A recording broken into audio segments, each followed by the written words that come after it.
السلام علیکم ویورز، آپ دیکھ رہے ہیں اذان ٹی وی۔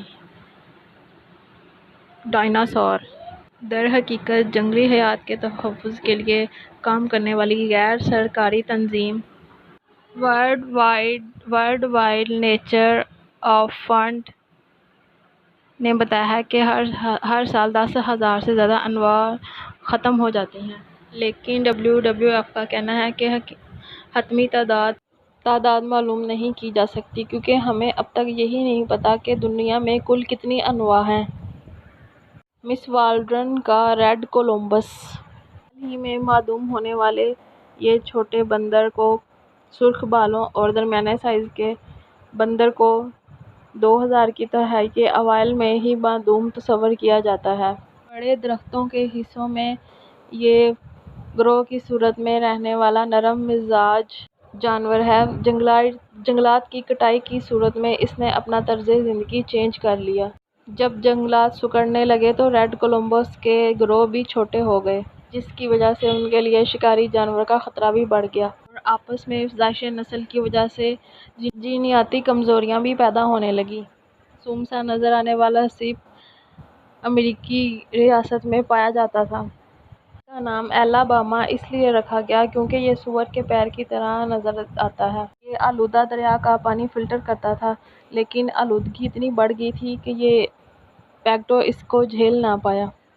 ننھی سی مخلوق کے خاتمے نے فیکٹریوں کے بارے غلط حقائق کے بارے میں پردہ اٹھایا، جو دریا کے پاس افریقی امریکی برادریوں کی ہلاکت خیز بیماریوں کا سبب بن رہا ہے۔ 2006 میں معدوم ہونے والی ریور ڈولفن یہ خاکستری رنگ میں ہوتی تھی، جو سمندر میں تیرتے اپنے کزنز کی نسبتاً کم پروکار دکھائی دیتی تھی۔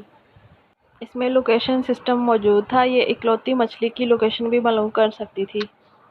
اس شدید مصروف ٹریفک کی وجہ سے ریور ڈولفن کے پاس بقا کا کوئی چانس نہیں تھا۔ سب سے مشہور مگر معدوم ہونا شاید ایک عجیب سا احساس ہو۔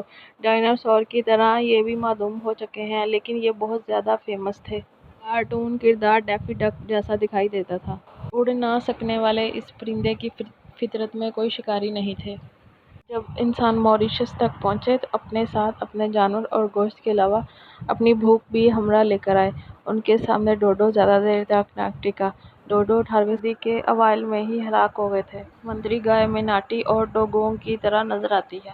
سٹیلر کی سمندری گائے کا سائز 9 میٹر تک بھی ہو سکتا ہے۔ وضاحکدہ کھال کی وجہ سے یہ شکاریوں کا ہدف بنا رہا۔ بظاہر اس کا ذائقہ بادام کے تیل میں بھگوئے ہوئے بیف کے جیسا تھا۔ بتایا جاتا ہے کہ اس کا خاتمہ ڈوڈو کے معدوم ہونے کے کچھ عرصے بعد ہی ہوا تھا۔ کواگا بیچارے کواگا کی غیر معمولی خوبصورتی ہی اس کی معدومیت کی وجہ بنی تھی۔ اس کا سامنے کا حصہ زیبرے کی طرح دھاری دار تھا اور پیچھے والا حصہ سادہ اور بھورے رنگ کا تھا، گھوڑے کے جیسے دکھائی دیتا تھا۔ اس کی شاندار وضاحت کی وجہ سے ہی اس کا شکار کیا جاتا تھا۔ یہ 1880 میں ختم ہو گئے تھے۔ ختم ہونے والے زیادہ تر جانور بالکل ویسے ہی تھے جیسے آج ہم دیکھتے ہیں، لیکن کچھ ہی مختلف ہوا کرتے تھے۔ ہرن آج موجود ہرن جیسا ہی دکھائی دیتا تھا۔ اس کا خاتمہ 7000 سال قبل ہی ہوا تھا، تو اس کی وجہ بھی شکار اور موسم کی تبدیلی ہی وجہ بنا۔ سفید دم والے عقابوں کو 20ویں صدی کے اوائل میں ہی معدومیت تک پہنچا دیا گیا تھا۔ تقریباً 2 میٹر پروں کا پھیلاؤ رکھنے والے اس جانور کو 2 سال تک بے رحمانہ طریقے سے شکار کیا گیا۔ تقریباً سفید دم والے عقاب یورپ میں بستے تھے، لیکن برطانیہ میں دوبارہ ان کو متعارف کروانا ممکن نہیں تھا۔